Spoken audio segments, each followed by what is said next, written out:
guys and welcome back. Dito lang yan sa aking YouTube channel. At kung bago ka pa lang sa aking YouTube channel, don't forget to hit the like button, subscribe button, at higit sa lahat sa notification bell for it to be notified sa mga susunod na mga happenings. Welcome to po ang NS Reaction.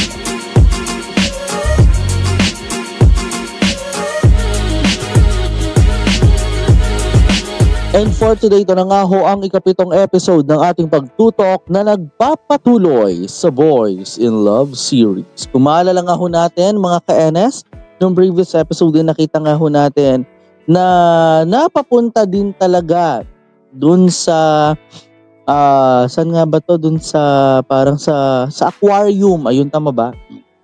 Tama. So napapunta nga na aquarium na kung saan kasama nga ni Mon. Tama ba ako? Simon nga ba? Simon. Tama, Simon. Ang mga kasamahan niya sa literary club o literature club, ayun. Pero, yung akala lang ni Mrs. Pan na, alam mo yon na Simon, kasama si Tar at kasama si Tan at saka si Sir Tan at saka si Sir Nat,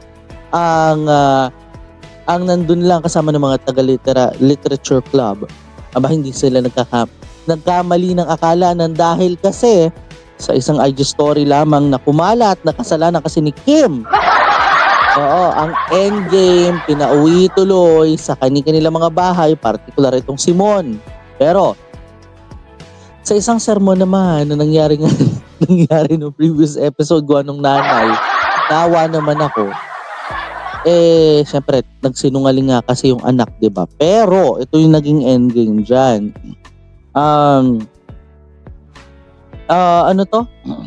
Ayan, so ang endgame din, yung umabot din tayo sa mga questions nga kung tutuloy nga ba ng papuntang Germany, itong si Shane, at yung gusto nga ni Kit na mangyari. Pero ang naging endgame, si Shane, hindi na siya tutuloy sa Germany after the mini argument nung kanilang nanay. Pero ito na, ibig sabihin nun, hindi na rin susunod si Kit, diba mga ka-NS? Kaya tara na't sisimulan na natin sa nagpapatuloy natin na kwentuhan. Ito na nga ho ang Boys in Love, episode number 7.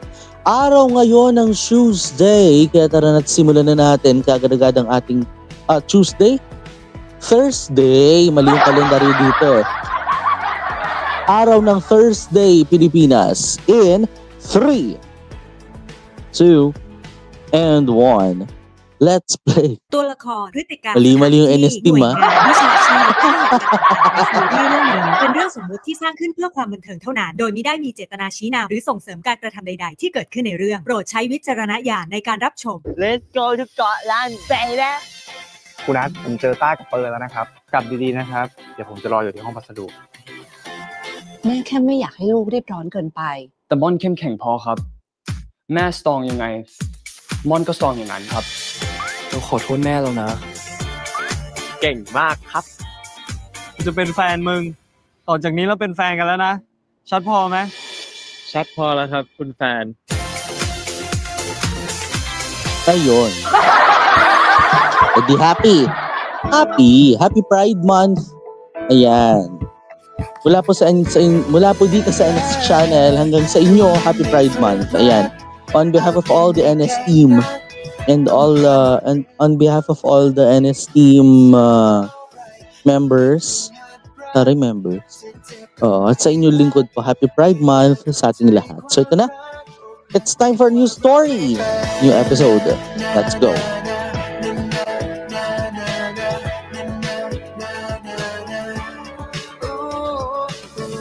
Naging manok.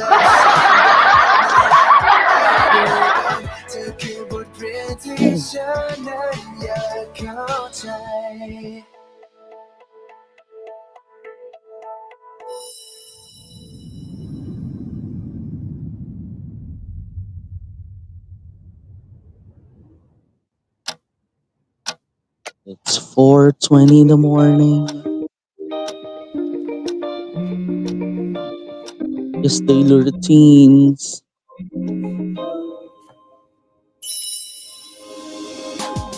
โทรมาทำไมตอนนี้เนี่ย กูแค่อยากเป็นคนแรกที่ได้คุยกับมึงอะ Ayun, Ngayon lang.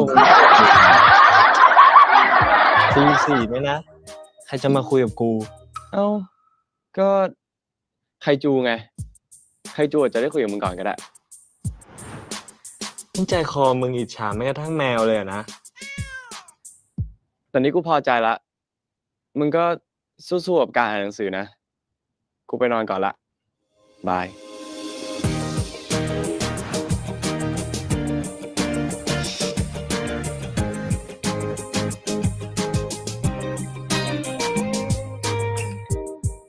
Remember ha, as a boyfriend. มาแล้ว อืม มาแล้ว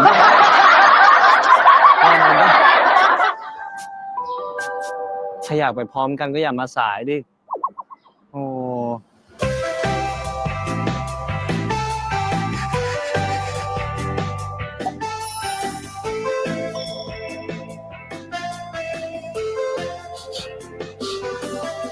นี่ฉีดน้ำหอมเหรอ จะได้ตัวหอมๆไง Ibig sabihin, เผื่อจะได้มีคน pinaghandaan มา ka กอด niyan. มึง ใครจะกอด Ayun. At nangyari nga ang unang hug as boyfriends. And on the first morning together. Ayan.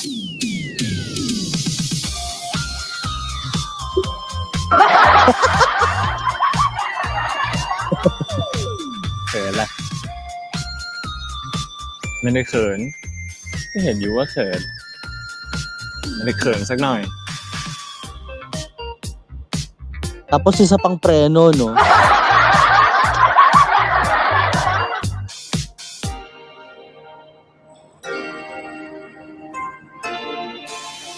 Nagbablush talaga yung isa, oh.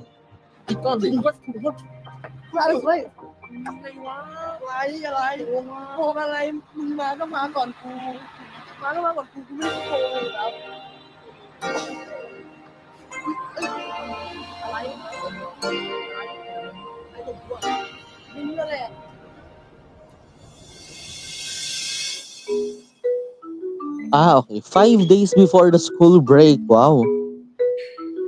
คิม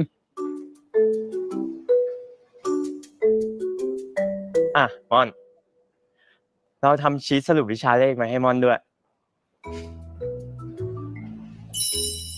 Ayun. Ang effort niya sa paggawa ng notes. ทำไม ah. ลายมือเหมือนของเชนเลยอ่ะ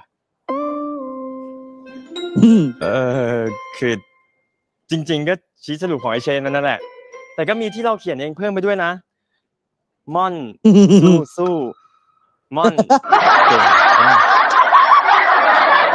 ขอบคุณนะคิม ถ้างั้น สอบเสร็จแล้วเราไปเที่ยวกันนะ ได้ครับ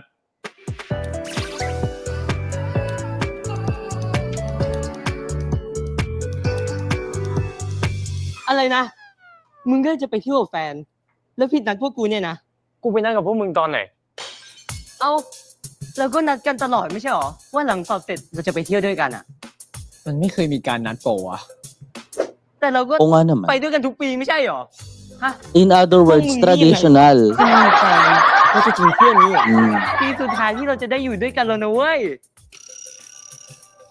กูยังไม่ได้บอกเลยว่ากูจะไม่ไป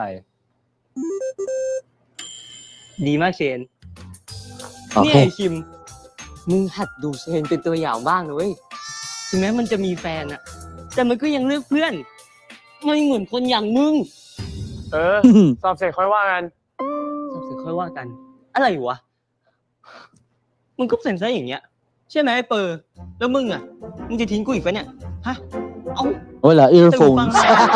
กูฟังกูหน่อย Nag-earphone siya. Okay. On a rainy?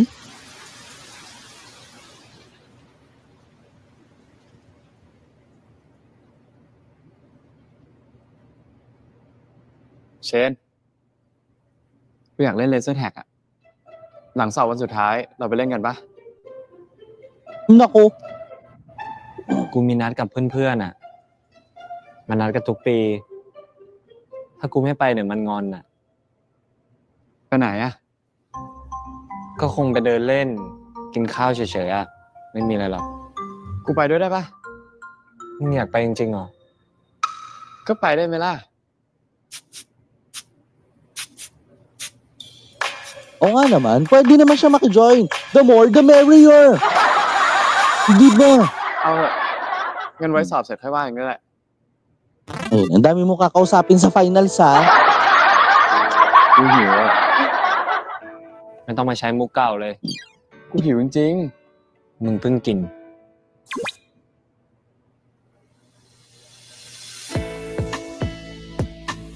ข้อใดกล่าวถึงอุปสงค์ทางเศรษฐศาสตร์ได้อย่างถูกต้อง ๆขอไข่ ผิดคอควาย โอ้เปลี่ยนวิชาดีกว่า มาเหอะกูได้อยู่แล้ว ส่วนสองส่วนสอง Meanwhile,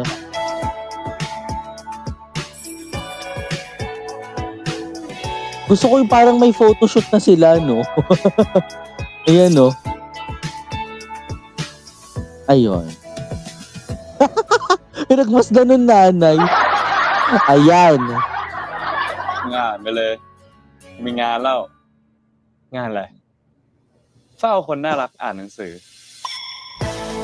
Ayun. Bantay.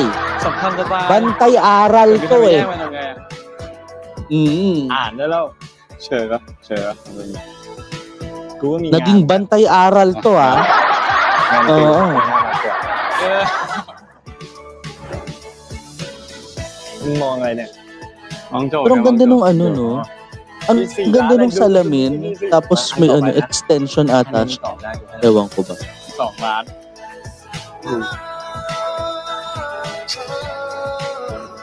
นี่นึกมันชำนาญกู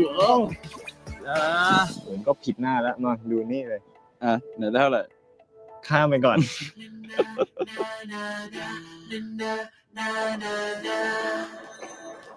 It's finals. สอบเสร็จแล้วเว้ยเย้ Pinaglinis mo pa yung mga janitor mo. เก็บด้วยสัตว์ตกลงมึงสรุปได้ยังว่าเย็นนี้มึงจะไปกับใครคือมึงบอกกูมาเลยก็ได้นะเว้ยว่ามึงจะไปกับแฟนแล้วทิ้งเพื่อนไว้อะ ใครบอกว่าจะทิ้งเพื่อน มึงยอมทิ้งแฟนมาหาเพื่อนเหรอ เปล่า กูจะไม่ทิ้งใครเลยทั้งหากเราก็ไปด้วยกันหมดนี่นั่นแหละ อะไรนะ ก็เราก็ไปเดทด้วยกันเลยไง กูกับม่อนแล้วก็มึงกับไอ้กิจ Oh. เอาแล้วกูกับเปอร์อะ ก็ถ้ามึงอยากเดทก็เดทด้วยกันไม่ดี ฮะ You can date a ไม่ friend. ไปหรอกไม่ได้ชวน ไปดิ นี่ไง กูชวนละ Ano? นี่มึงไม่คิดจะถามกูหน่อยเหรอ รีบไปเถอะ ไอ้กิจกับม่อนรอหน้าโรงเรียนแล้วมา What? มึงนัดกูไม่บอกเลยจริงเลยอะไปเร็วๆกูต้องไปอย่าบ่น Ang lakas ng loob ni Kim, ha? กูว่ากูกับมึงควรอยู่ตรงนี้จริงเหรอวะ ของกูจองไว้ก่อนอะไม่ได้คิดด้วยซ้ำนี่มันไม่ใช่การมาเที่ยวกับเพื่อนหรอปะ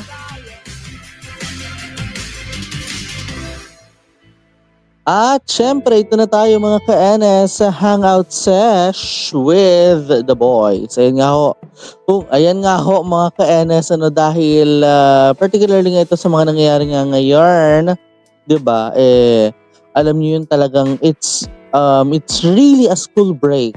They are now feeling it in the air. It's already a school break. Parang tayo lang din yan, naka-break time tayo sa mga kaganapan. Dito lang yan sa Boys in Love, pero hindi na tayo magpapatumpik-tumpik pa dahil let's go back to the class as it happens. Part number 2, pero in a hangout class in 3, 2, and 1. Let's play.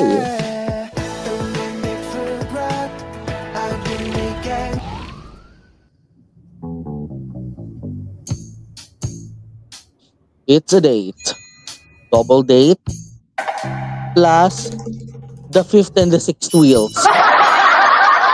นี่มันไม่ใช่การมาเที่ยวกับเพื่อนหรอปะกูว่ากูกับมึงควรอยู่ตรงนี้จริงๆเหรอวะ ยังดูดิ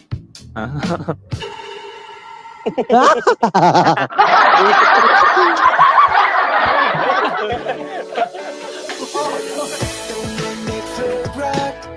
าจยังไม่แก่นักต้องผ่านบทเรียนความรักไม่รู้อีกสักเท่าไรก็มันเพิ่งหัดรักจะเจ็บก็ไม่พักแค่อยากเข้าใจความรักรักดีกว่ารักไม่เป็นนานานานานานาโอ้เธอคือ lesson one มาลองไปด้วยกันเธอคือบทเรียนที่ฉันนั้นอยากเข้าใจนานานา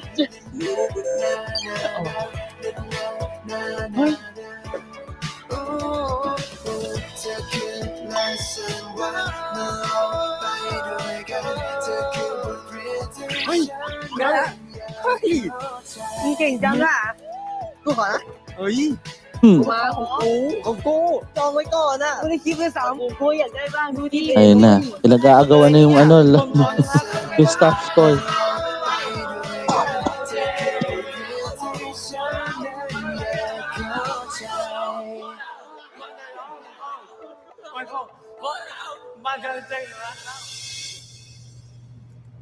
Meanwhile, hangout mode yung ating mga bata, pero sila naman, เด็กสมัยนี้ อะไรเหรอครับ อ๋อไม่มีอะไรหรอกครับ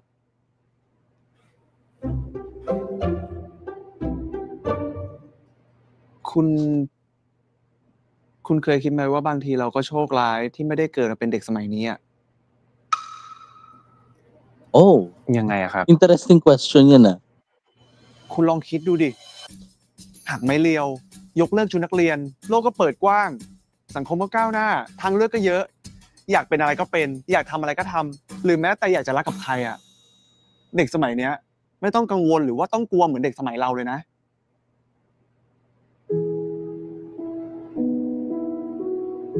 การที่คนรุ่นหลังเนี่ยจะได้อะไรที่ดีกว่าคนรุ่นก่อนผมว่ามันก็เป็นสิ่งที่ถูกต้องอันนี้ครับ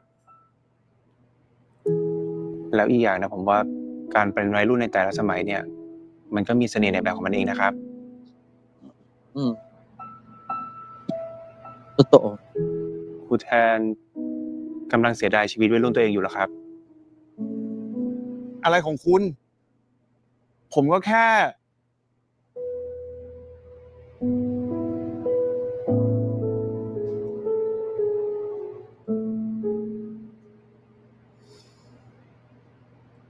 ใช่แหละชีวิตวัยรุ่นผมสูญเปล่ามากเลยอะ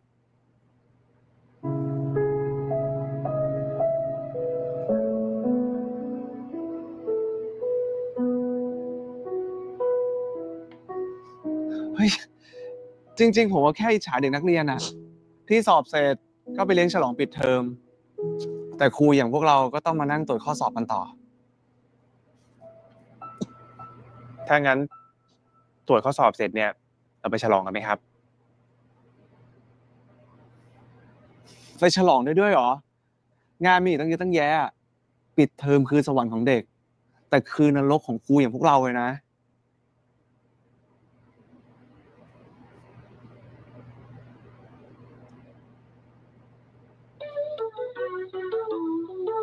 Pero why not? Tama naman si Mr. Not, di ba?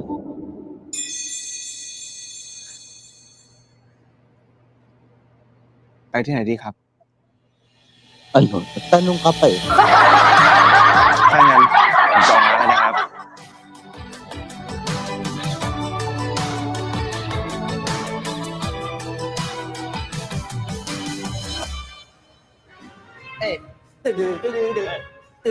Oh! Wait! ลบไม่หายไปเดินลบจากนั้นไม่หายเลยฉันก็พูดไปงั้นแหละไม่ทำไม่ได้เลย Palibasa nandiyan si Chokol eh. Eh, panahon niya to eh. Series eh. Series din niya to eh.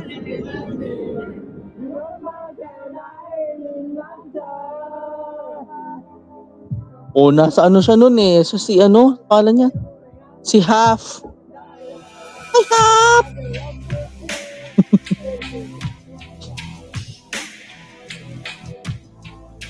Hindi pa rin, so ibig sabihin, itong sa kanilang dalawa naman, ni Shane at saka ni Kit, hindi pa sila ganun ka-open? พวกมึงหิวกันยังอ่ะ ให้กูกับกิจไปจองคิวร้านชาบูไว้ก่อนปะไปพร้อมกันดิ แต่คิวมันรอนานนะมึง จองออนไลน์ก็ไม่ได้ด้วย ให้กูกับกิจไปจองให้ก่อนดีกว่า ไปกิจเอากระเป๋าไปด้วย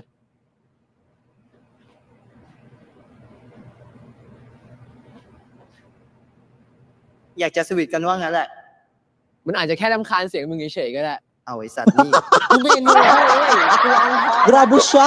จะลบให้หายไปลบเท่าไรไม่หายเลยจะพูดอย่างนั้นเลยได้ไล่เลยบอกว่า Parang lasing. Oh, มีอะไรหรือเปล่า wait! Mrs. Pan Come on, is Pena. calling!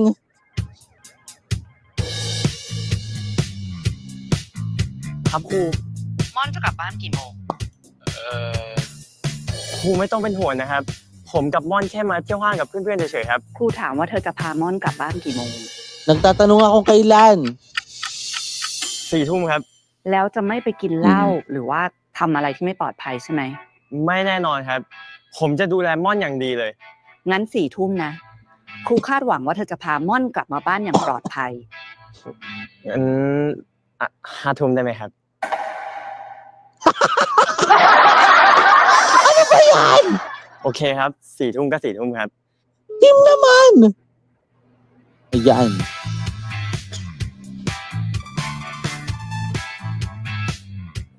ไอเชนกับไอกิจได้คิวร้านชาบูแล้ว ไปเร็วหิว ไปเร็ว ไป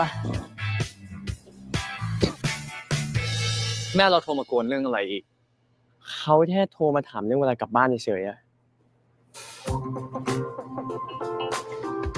เอาน่ะตอนนี้เราก็ยังสนุกกันได้อยู่นี่ จริงปะจริงไหมจริงไหมจริงไหมจริงไหมครับ Talaga to si Mon? ไปร้านชาบูกันไปเร็ว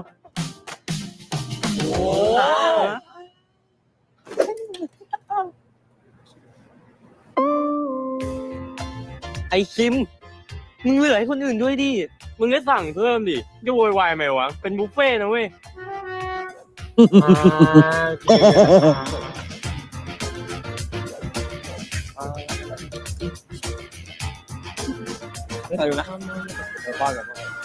Also? Nangiinggit tong dalawang to ay. อยากกินนะอยากกินนะอ่อน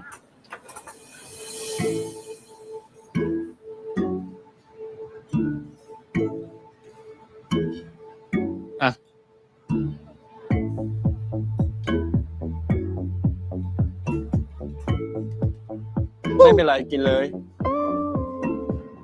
กินหน่อยเถอะพี่ชายแกะให้แล้ว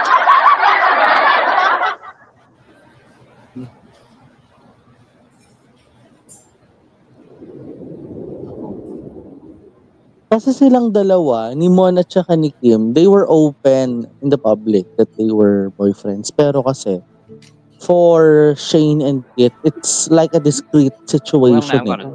Parang inililihim pa eh. Habang yung dalawa may sariling mundo. Si Kim at saka si Mon.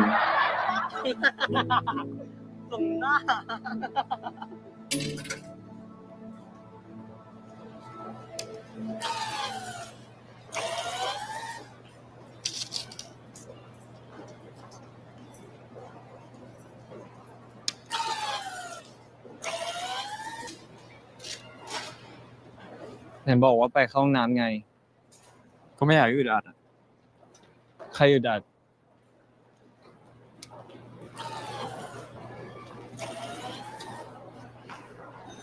กิจมีอะไรพูด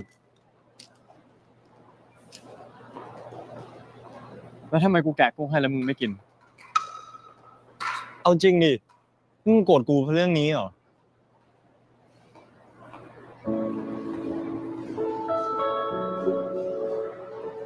แล้วทำไมกูจับมือมึงต่อหน้าเพื่อนไม่ได้ โอบก็ไม่ได้จูงมือก็ไม่ได้ แบบนี้ไม่เรียกอึดอัดแล้วให้เรียกว่าอะไร ถ้ากูอึดอัดแล้วกูจะพามึงมาเที่ยวกับเพื่อนกูอะแล้วถ้าไอ้คิมไม่ชวนกูมามึงคิดจะชวนกูบ้างปะ Ayun na. It's the first Kung kapon. conflict. กิจเอาดีๆดิ Kung hindi kasi si Kit ang may problema, si Shane eh. Di ba? Ganun lang yun eh. ถ้ามึงไปกูไม่งอนะไม่ได้หวังอยู่แล้วอะ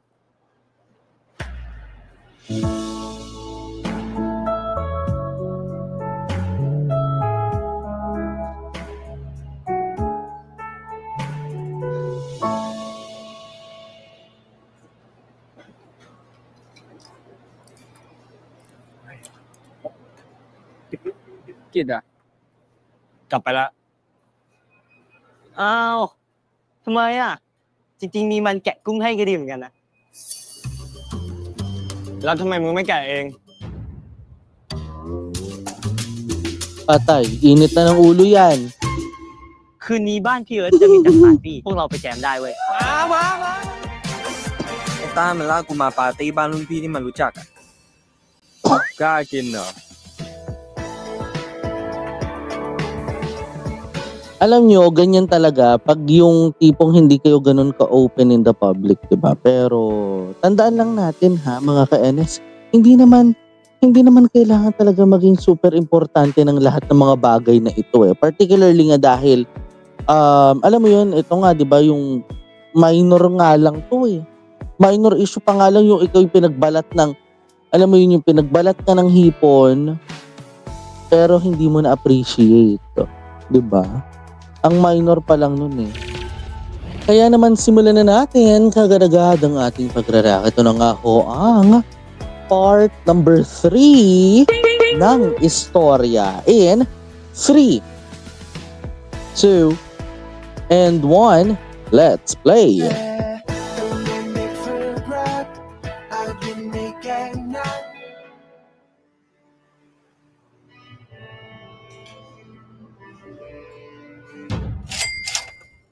s ลัดเอาเป็นอินส a ต้าสลัดครับก็พิซซ่าเป็นบูราต้าพิซซ่าครับแล้วก็เนื้อเอาเป็นมิกกริลครับคุณแทนสั่งเลยไหมครับ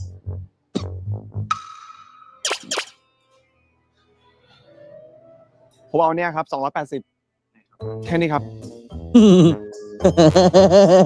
Mas social talaga si Mr. Nat. มีตรงไหนแนะนำไหมครับเดี๋ยวสักครู่นะครับ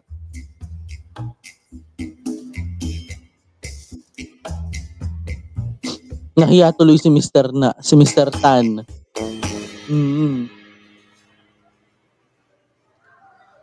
นี่คือไวน์ที่เป็นที่นิยมที่สุดของร้านเราตอนนี้นะครับเหมาะกับอาหารที่ลูกค้าสั่งดื่มง่ายในราคา 6,000 บาทครับ Ano? โอเคครับ Ang mahal! Ang mahal! ผมว่าเอากลับไปก่อนดีกว่าครับ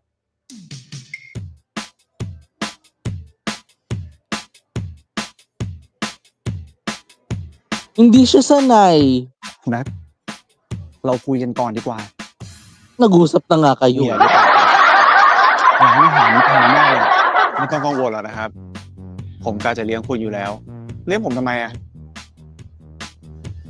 ก็แค่กินข้าวกันหาร้านอาหารถูกๆหากันก็ได้ตอนนี้เป็นเดทแรกนะครับผมแค่อยากให้คุณประทับใจด้วยการเลี้ยงของแพงๆเนี่ยนะ Oh. เดี๋ยวนะ Impressive moves. เมื่อกี้คุณพูดว่าเดทเหรอก็ใช่สิครับ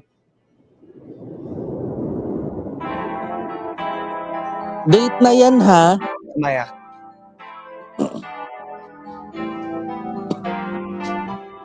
ก็ผมชอบคุณ Ay! Wait lang! Ay!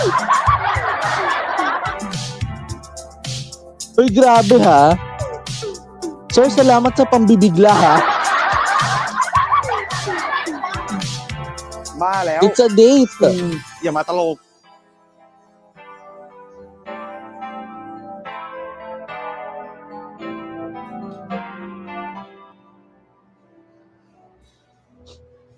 แน่ใจเหรอว่าคุณชอบผมอะทำไมถามแบบนั้นล่ะครับ คุณจะให้ผมเชื่อได้ยังไงอะคนที่ทั้งหล่อทั้งดูดีอย่างคุณจะมาชอบผมเลยนะ คือผมชอบคุณอะมันเรื่องปกติ แต่ผมไม่มีอะไรดีเลย ผมเกิดมาจะ30 ปีแล้วไม่เคยเห็นมีใครชอบผมเลยสักคนหนึ่ง ไม่จริงหรอกครับ อะไรนะ ผมไม่เชื่อหรอกนะครับว่าคนน่ารักแบบคุณจะไม่มีใครมาชอบ แต่ปัญหาเนี่ย มันอยู่ที่คุณมากกว่าที่ไม่ชอบตัวเอง Yun lang.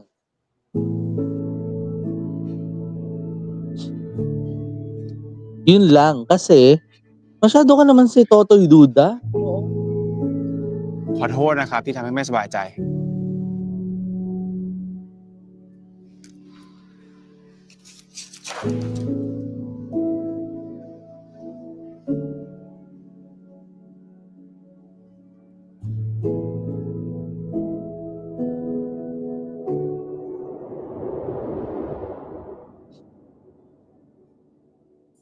ขอบคุณคุณแทนมากๆนะครับ ที่วันนี้มาอยู่เป็นเพื่อนผม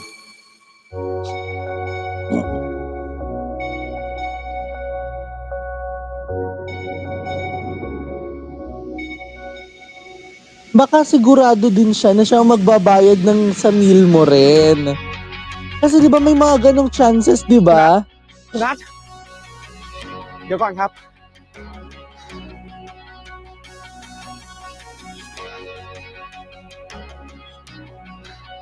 ผมขอโทษ Pero in fairness kay Mr. Nat ha, ang kalmado ng kanyang pag-walk out. ผมแค่ไม่มั่นใจว่าตัวผมเหมาะสมกับคุณจริงๆหรือเปล่า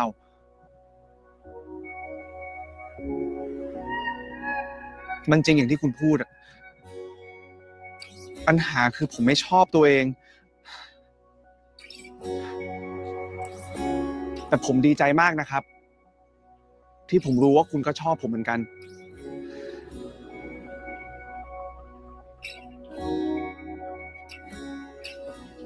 เราพอจะกลับไปเดทกันได้ไหมครับ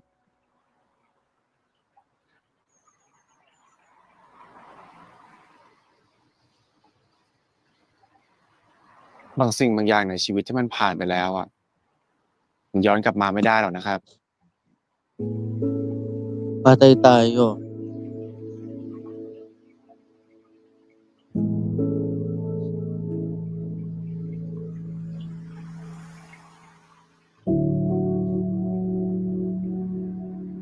Ganun talaga. ผมล้อเล่นนะครับ Ay. Yun lang. Pinagtripan pa tayo nito ha. ผมก็ดีใจเหมือนกันนะครับที่คุณให้โอกาสผม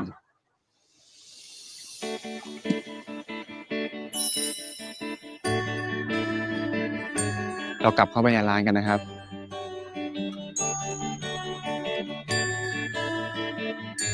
แต่คุณไม่ต้องเลี้ยงผมนะ ผมหมายถึงค่าอาหาร ผมจะออกเอง คุณออกค่าไวน์ โอเค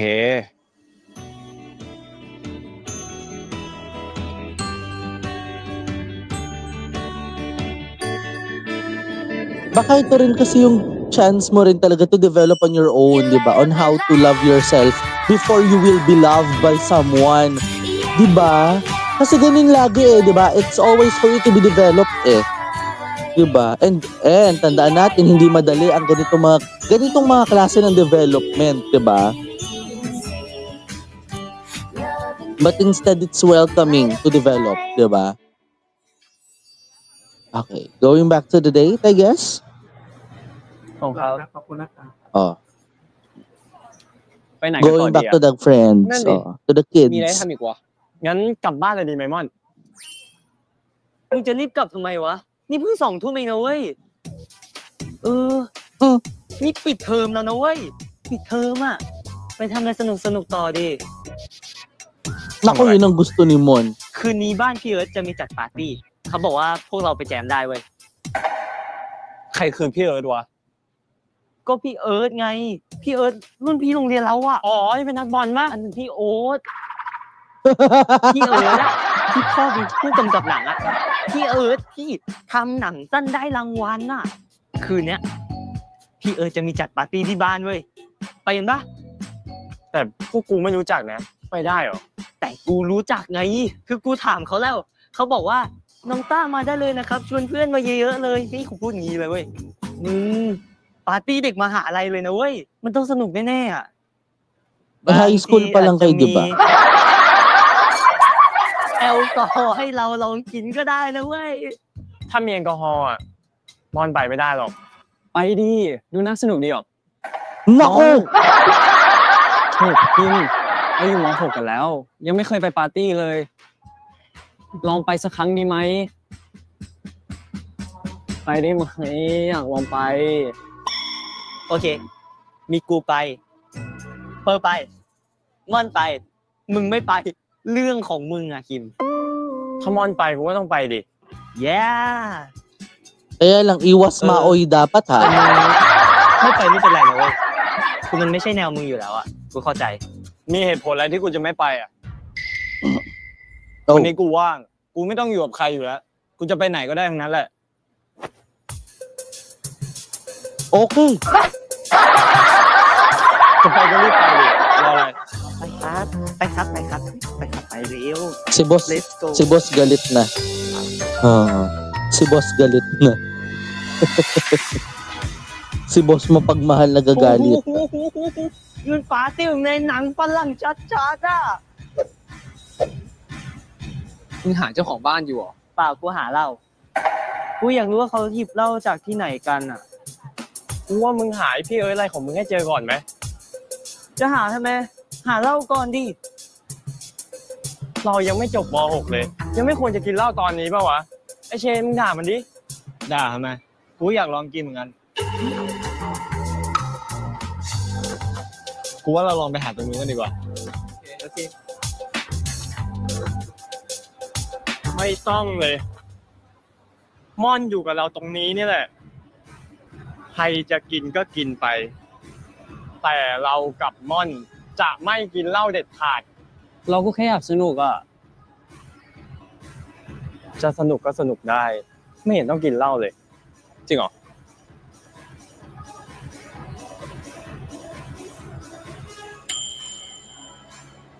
งั้นเราจะทำให้ม่อนเห็นเองว่า ไม่กินเหล้าก็สนุกได้เหมือนกัน ไปไหนก็ไปสนุกไง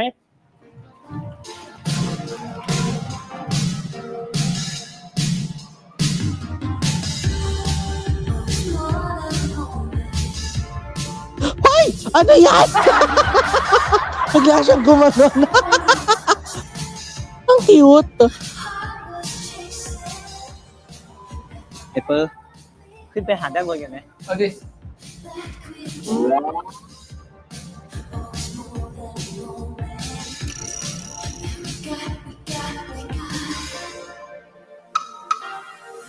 So can we just dance the night away? Oh, can we just dance the night away? I got a feeling. Oh, can we just dance the night? Tapos yung nanay pala nakasunod ano. Oo, may ganun kasi mga magulang sumusunod sa anak eh. Alam mo, technically, doon ako kinakabahan na. Sorry ah.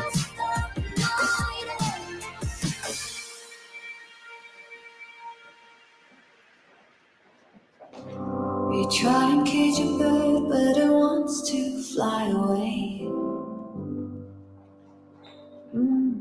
And there are those that do, but they learn the hard way.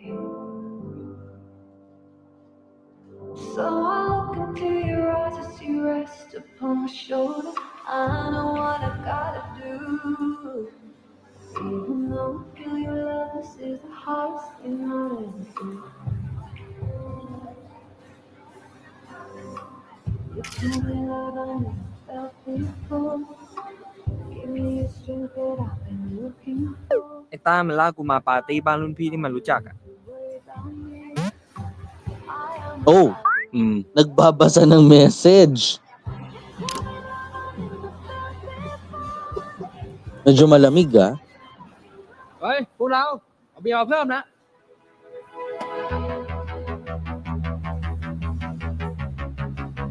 Oh, for Shane, it's a free drink. He wanted to have fun without it. Nagbalak, nag-send. Iinom. Iinom siya. มึงทำบ้าอะไรของมึงเนี่ย Oh my gosh.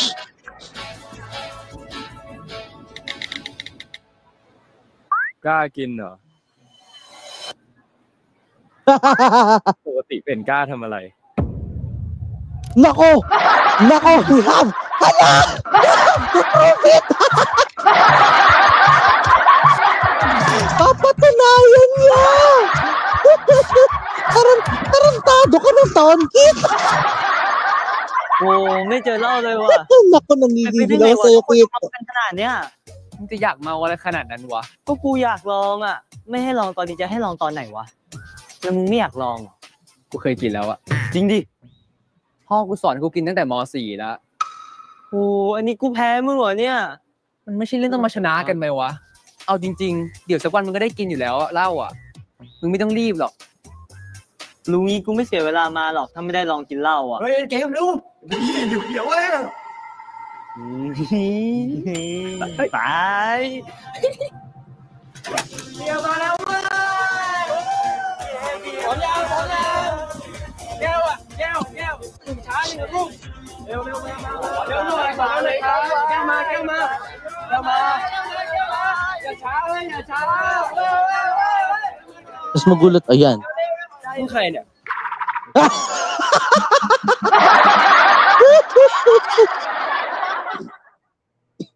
ช่างแม่ส่งต่อเว้ย Hala! The strangers, the better.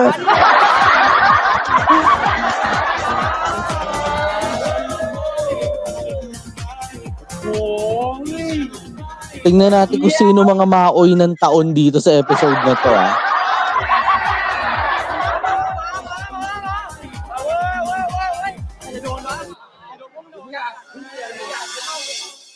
Cô lại cô nắng nào quá? Mà kiaกันดิ นี่มึงเมาปะเนี่ย แล้วที่มึงเรียก Naku, nagdrangkol. คุยไหวเหรอ Pare! Nakakainom ako eh. Naalala ko tuloy si Clarice de Guzman. Naalala ko pag inuman ng usapan. I'm sorry because I'm the fan of PBB. Dapat alam niyo yan. Alam niyo yung sinabi ni Kuya, parang sabi niya, Kuya, hindi nila alam na ako'y magtatago dito.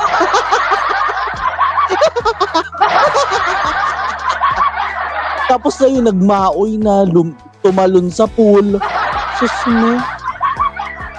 Lahat ng kanyang kalasingan ay pinaggagawa na niya. Ngayon ang tanong talaga dito mga ka-NS, paano kaya ito makakasurvive sa inuman? Diba? Yan ang malaking tanong na sabay-sabay nating tututukan mga kahapay in 3, 2, and 1, hapay pa!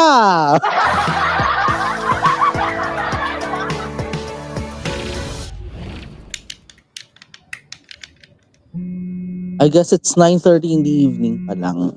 So,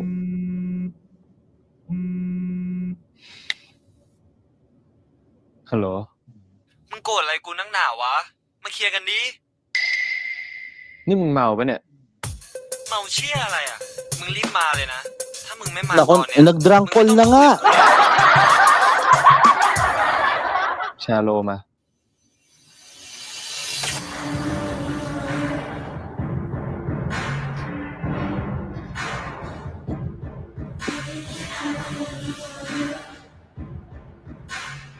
Teka lang. Si Mon at saka si Kim.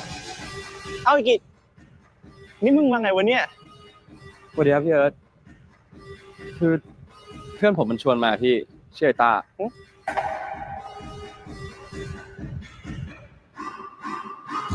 ต้าไหนวะ Never mind. Sige, inom pa! Hapay! Hapay! Ayan. Yan yung nag-drunk call, oh. Chen.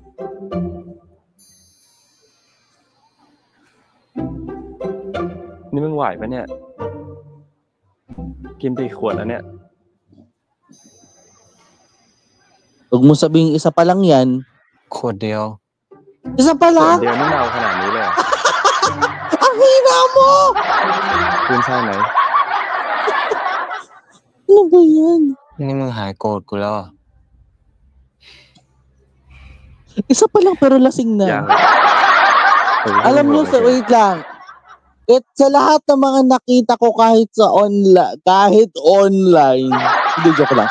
Kahit sa online, kahit sa personal, yung mga inuman, mahina, napakahina mo pag isang bote pa lang lasing ka na.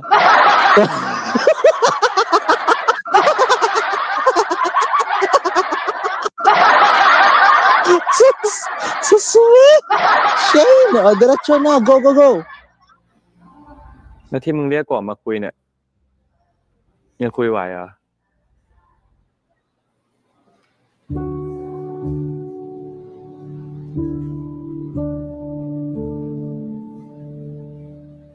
Pero anong pag-uusapan nila in this matter?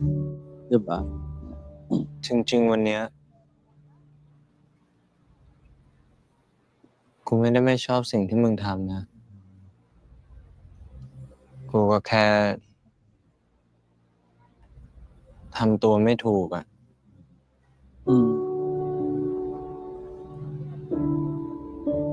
กูไม่เคยมีแฟนมาก่อนกูไม่รู้เลยว่าต้องทำตัวยังไงให้มันโอเคอ่ะ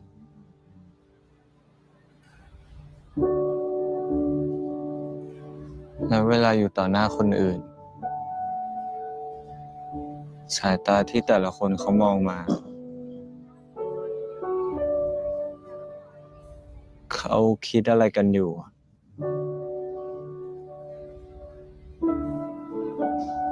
เขาจะโอเคใช่ไหมถ้าเห็นกูกับมึงรักกันอ่ะ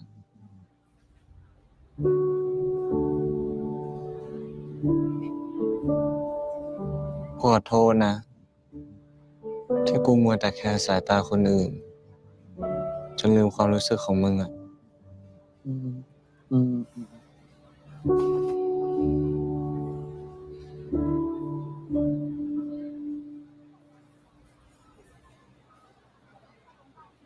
ถ้ามันไม่ได้เดือดร้อนอะไรใครอ่ะโลกนี้มันไม่ได้มีใครมานั่งสนใจเราขนาดนั้นหรอกTrue มันง่ายขนาดนั้นเลยนี่ไงเราจับมือกันอยู่ก็ไม่มีใครมาสนใจเลย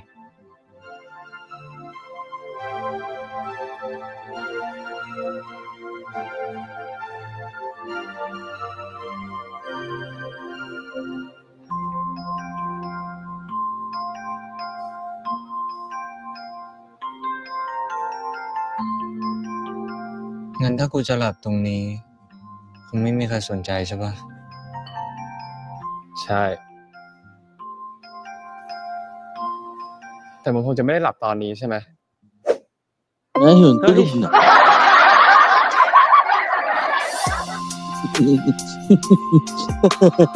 Ang hina-hina talaga. Mataas talagang toleration ito sa alak. Ano? ทำอะไรเนี่ย เห็นไหมไม่มีใครสนใจเราเลยเชื่อกูยัง Alam mo, it looks like ano to, yung Sarawat, it is similar to Sarawat and Tyne. Nung magkasama sila sa isang couch, it was in the same couch. But on a different setting. Yung isa lasing, At dun sa storya ng Sarawatatine, it is because of Sarawat is needed to be protected. Ayun.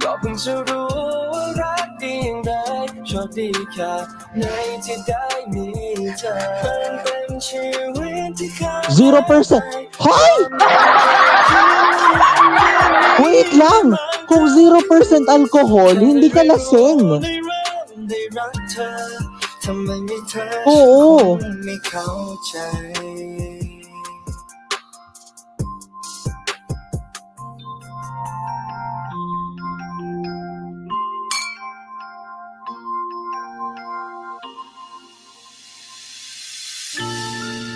Tama ba yung pagkakaintindi ko? Kasi pag 0% content na alcohol, hindi yan nakalalasing talaga.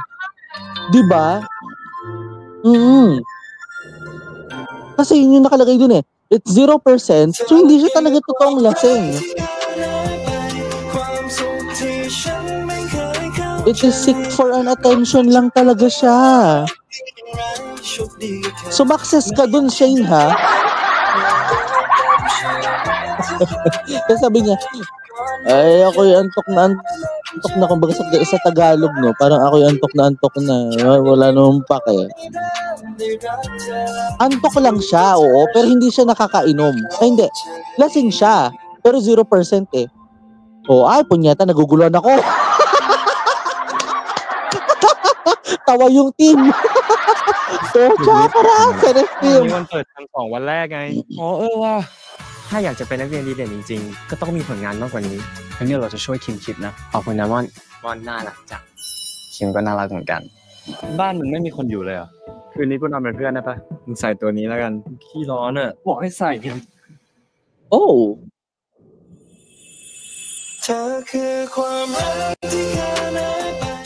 Pero grabe, sumakses siya dahil 0. Alam niyo, wait lang, doon ako nagtataka eh, kasi sa alcohol content, kung 0% siya, paano niya nasabing lasing siya? Diba? So, oo eh, kasi, alam mo yun, akala natin nag-drunk call. Pero kung uminom siya talaga ng alcohol, because it's 0%, oo.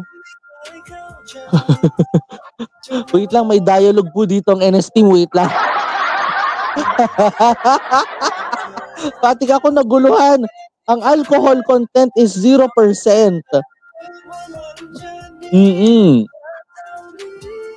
Oo. Parang ano eh, parang wait lang ah.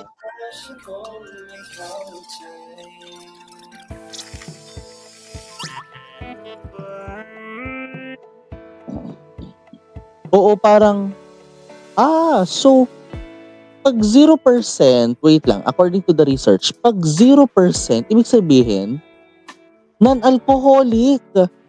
Non-alcoholic to. Kasi 0, ayun, pakita nga natin ulit, nagigigil ako. Kasi alam mo yun, ang nakalagay it is a 0% alcohol. Tama? Oo. Ayun o. Oh, 0% alcohol eh. So, ibig sabihin, hindi siya parang alcohol free. Oo, parang ano eh, diba? Parang ito. According to the research, a non-alcoholic beverage can be up to 0.5. Kasi puro kabataan to eh. Can be up to 0.5% alcohol by volume contain. A drink without alcohol is intended to guarantee that there is no, for example, 0.0% alcohol by volume contents. So dahil 0% pala siya, ibig sabihin hindi totoong it is alcohol free. But it is not true na lasing si Shane. Oo, pumadel up lang. Nakipag-usap lang siya. Pero bakit siya basta naguguluhan ako. Ayan, tingnan nyo, kumadel up na. So, kumadel up, nag-go up, umokay. Pero nung nalaman natin, walang espiritu ng alak yan eh. Oo, walang espiritu ng alak yan. Kasi kung yan ay may spirit, yung depataranta. Oo, walang maoy content. Walang titak lang content. Ay, para abangan natin as it opens a brand new story sa pagpapatuloy ng ating reaction sa Boys in Love. At yan na nga ho ang naging kabuuan ng ating reaction sa video na ito. Awesome! At kung bago ka pa lang sa aking YouTube channel, but don't forget to hit the like button, subscribe button, at higit sa lahat sa notification bell for you to be notified sa mga susunod na mga happenings. Mga ka-NS, maraming salamat po sa inyo nga pong naging pagsama sa akin dito lang yan sa Boys in Love episode number 7. Until the next. Lunok muna ng lawa. This is Nathaniel Subida YouTube channel. This is my commentary. This is my own opinion. And this is my own reaction. Ako pa si Nathaniel Subida. Keep safe, have a great day, and always remember to stay strong. Ay, whiteboard marker. Always choose to love. And it's always for you to be loved. Until the next. Only here on NS channel. This is NS Premier Action. And this is Nathaniel Subida YouTube channel. Maraming salamat. Have a great day. Stay safe. And bye!